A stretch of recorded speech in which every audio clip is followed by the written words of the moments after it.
ஜென்ம ஜென்மோ ஜென்மி ஸ்ரீ சரண் ஸ்ரீ பாக்ய சாய். அனைவருக்கும் சாய் சுப நமஸ்காரங்கள். நிலக்கோட்டையிலிருந்து சாய் உமேஷ். அவதூத கீதை 6ஆம் அத்தியாயம் ஸ்லோகம் 21. கவனச்சிதறல் மற்றும் ஒருமுக கவனம் அல்லது விருப்பம் மற்றும் விருப்பமில்லாமை ஆகிய நிலைகளினால் பிரம்மத்தில் எந்த விதமான மாறுதல்களையும் உண்டாக்க முடியாது.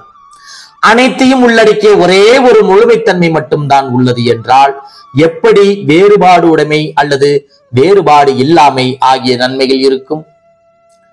பிரம்மத்தில் எந்த ஒரு காரணத்தினாலும் கவனச்சிதறல் உண்டாகாது. ஏனென்றால் எது ஒன்றும் பிரம்மத்திற்கு வெளியே இல்லாததால் அதன் கவனத்தை திசை திருப்புதல் இங்கு செல்லுபடியாகாது. மேலும் பிரம்மம் எது ஒன்றை விரும்பினாலும் அது பிரம்மத்தை விட்டு வெளியே இல்லை, அனைத்துமே பிரம்மத்தின் உள்ளடக்கம். இந்த உலகத்தில் பற்றற்ற வாழ்க்கை வாழ்வதற்கு சாத்தியம் உண்டா? ஒரே இடத்தில் நிலையாக நிற்கும் மரம் கூட சூரிய ஒளிக்காக வளைந்து கொடுக்கிறது அல்லவா? பற்று என்பதில்லாமல் வாழ்க்கையில் எதுவுமே அசையாது. ஆனால் பற்றின் உள்ளார்ந்த குணமாக கருத்துக்களும் வந்துவிடுகிறது. மேலும் பற்றானது நிபந்தனைகளுடன் கூடிய சந்தோஷம் மற்றும் நிறைவுத்தன்மையை அளிக்கிறது.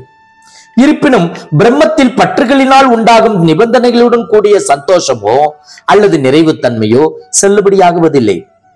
பற்று என்பது வாழ்க்கையின் ஒரு அங்கம். கருத்துக்கள் இல்லாமல் அல்லது அதன் பலன் பற்றி யோசனை இல்லாமல் இருக்கும்போது எந்தவித கவலையும் இல்லை. எப்போது வரை நாம் நம்மை வரையறுக்கப்பட்ட மற்றும் கருத்துக்களால் நிறைந்த ஒருவர் என்று நினைத்துக் கொள்கிறோமோ அதுவரை நாம் தனிப்பட்ட ஒருவர் என்ற உணர்வும் பற்று உணர்வும் நம்மை தொத்திக்கொண்டே இருக்கும். நாம் நம் வரையறைகளை தளர்த்தி கொண்டோமானால் நம் விருப்பங்கள் அனைத்தும் அதனுடைய இயற்கையான இடத்தை அடைந்துவிடும். இந்த மனித உடலுக்கென்று இயற்கையான சில வெறுப்புகள் உள்ளன. அவற்றை எல்லாம் துறந்தால்தான் இந்த பாதைக்கு சாத்தியம் என்று எங்கும் குறிப்பிடவில்லை. இவை அனைத்தும் இயற்கையானவை. இதற்கும் சந்தோஷம் மற்றும் நிறைவுத்தன்மைக்கும் எந்தவித சம்பந்தமும் இல்லை. நாம் எப்போது பிரம்மத்தில் மீண்டும் ஸ்தாபிக்கப்படுகிறோமோ நம்முடைய அனைத்து செயல்களும் மிகவும் இயற்கையானதாகவும் எளிமையானதாகவும் இருக்கும்.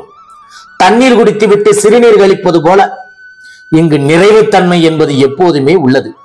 இயற்கையாக உள்ள ஒருவருக்கு பற்று என்பது நிறைவுத்தன்மையின் வெளிப்பாடாக இருக்க வேண்டுமே ஒழிய பேராசையினால் உண்டாக கூடாது. 6ஆம் அத்தியாயம் ஸ்லோகம் 22. நான் மற்றும் நீ என்பதே இல்லை.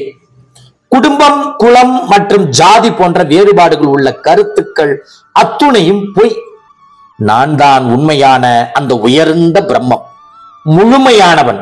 அப்படியானால் அதற்கு நான் எப்படி வணக்கம் செலுத்துவது? நீ மற்றும் நான் என்பது வெறும் எண்ணம் மட்டும்தான். ஆனால் இங்கு குறிப்பிட்ட சிந்தனையுடன் உள்ள தனிப்பட்ட ஒருவர், ஒன்று அல்லது சிந்தனையாளர் போன்றவை எல்லாம் இல்லை. பிரம்ம விழிப்புணர்வானது தன்னை உடல் என்னும் துவைத அனுபவம் மூலம் முழுமையான அனுபவம் தனக்கு உண்டாவதற்காக தன்னை இவ்வாறு சுருக்கிக் கொண்டு வெளிப்படுத்திக் கொள்கிறது. நான் மற்றும் நீ என்கிற எண்ணம் தனிப்பட்ட வஸ்து மற்றும் உயிரினம் என்கிற உணர்வை உண்டாக்குகிறது.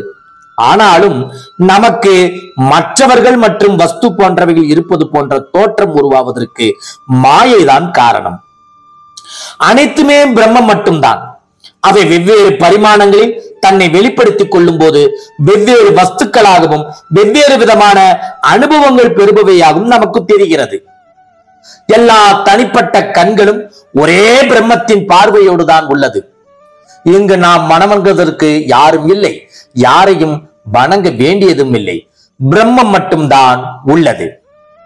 ஜெய் குரு சாய். நற்பவி சாய் ராமா. ஜெய் குரு தேவ தத்தா.